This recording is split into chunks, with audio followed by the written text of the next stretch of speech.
August 30th, Saint Fiaker, Anchorite.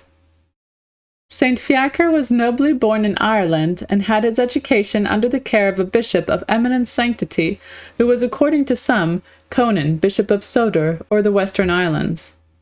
Looking upon all worldly advantages as dross, he left his country and friends in the flower of his age, and with certain pious companions sailed over to France in quest of some solitude in which he might devote himself to God, unknown to the rest of the world. Divine Providence conducted him to St. Pharaoh, who was the bishop of Meaux and eminent for sanctity. When St. Fiaker addressed himself to him, the prelate, charmed with the marks of extraordinary virtue and abilities which he discovered in this stranger, gave him a solitary dwelling in a forest called Breuil, which was his own patrimony, 2 leagues from Meaux.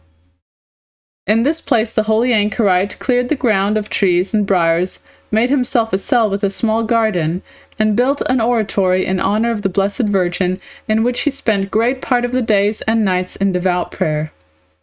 He tilled his garden and labored with his own hands for his subsistence.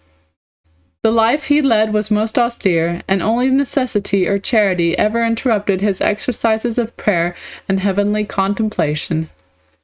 Many resorted to him for advice and the poor for relief, but following an inviolable rule among the Irish monks, he never suffered any woman to enter the enclosure of his hermitage.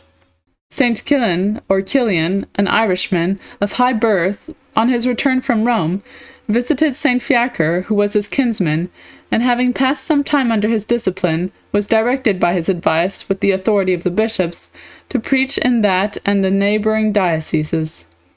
This commission he executed with admirable sanctity and fruit. St. Fiaker died about the year 670 on the 30th of August. Reflection.